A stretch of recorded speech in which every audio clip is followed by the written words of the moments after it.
Good afternoon, dear Kenyans.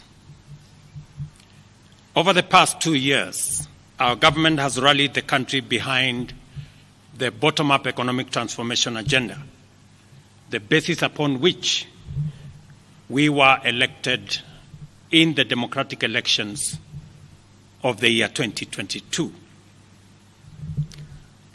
We have achieved significant progress in increasing food production by reducing the cost of farm inputs, thereby lowering the cost of food and lowering the cost of living.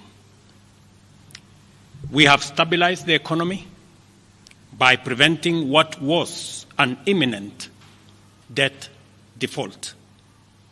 We have stabilized fuel prices, lowered inflation to an all-record low of 4.6%, and we have stabilized the foreign exchange regime. We have implemented radical changes in the education sector, including resolving the CBC question.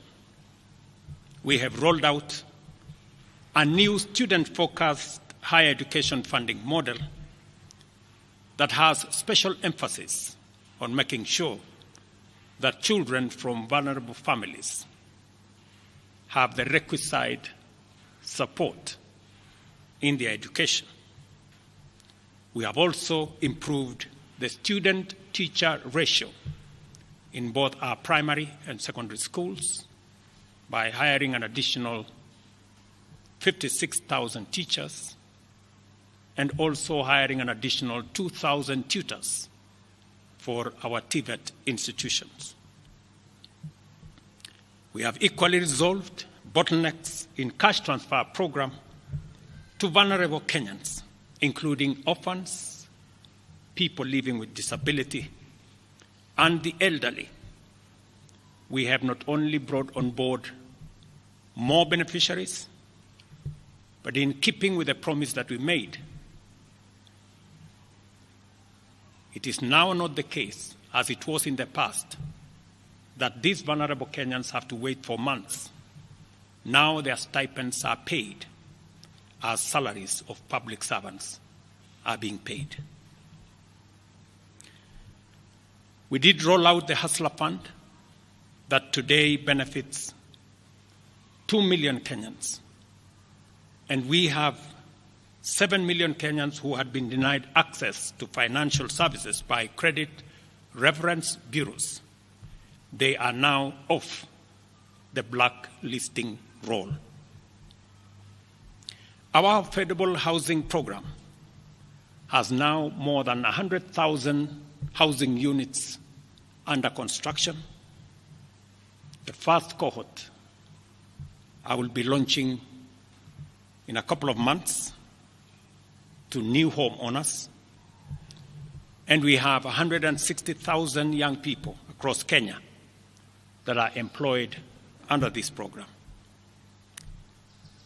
To expand manufacturing, value addition, and agro-processing as a key contributor to job creation, 18 county aggregation and industrial parks and 6 new special economic zones are under construction across Kenya. And at the same time, we have 200 fresh produce markets that are at various stages of construction to support our farmers with access to markets for their produce, in keeping with the commitment we made to our mama mbogas. To accelerate manufacturing, last year we imposed levies on importation of clinker that can be manufactured in Kenya.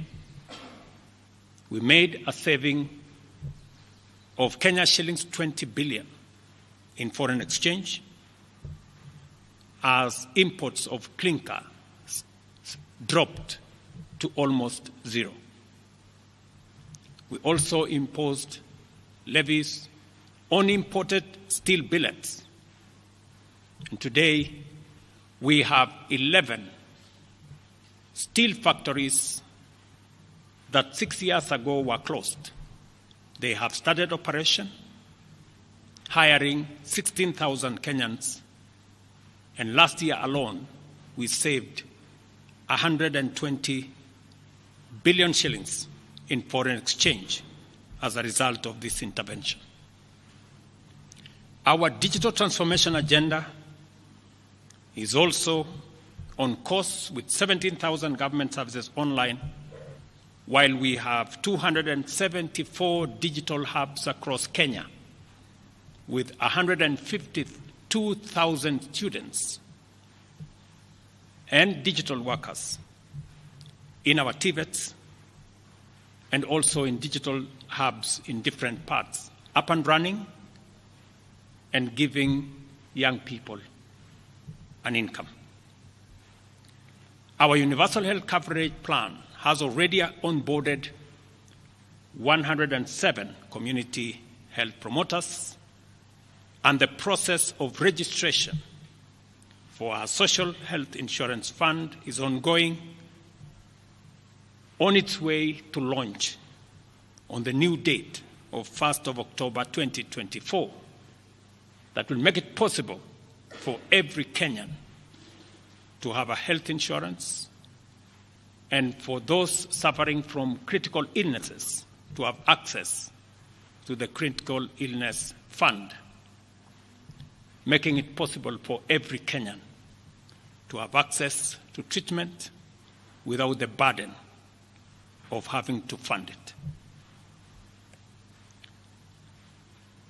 On the measures I announced last week, barring state and public officers from engaging in harambes, I want to inform the country that the Public Fundraising Appeals Bill is now ready for publication tomorrow.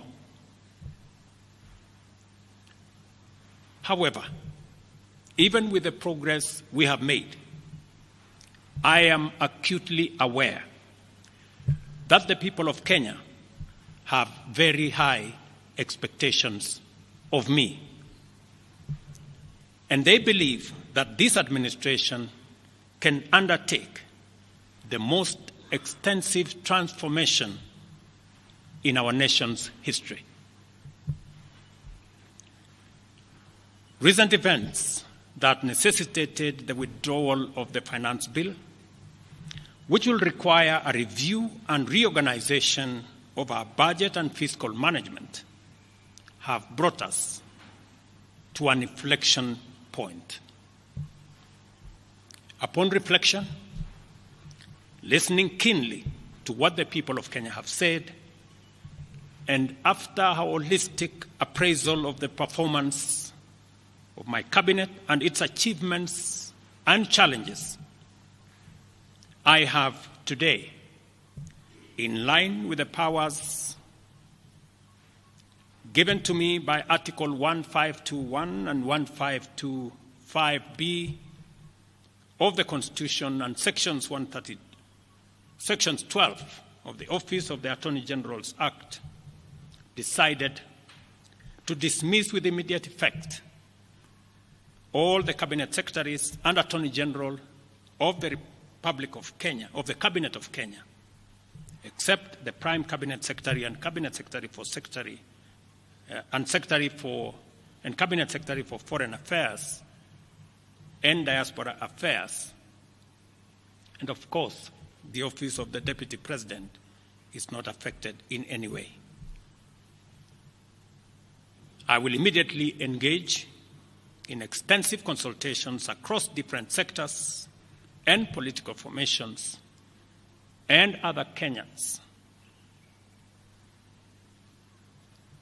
both in public and private, with the aim of setting up a broad-based government that will assist me in accelerating and expediting the necessary, urgent, and irreversible implementation of the program that we have including other radical measures and programs to deal with the burden of debt, to explore raising domestic resources and revenues, expanding job opportunities,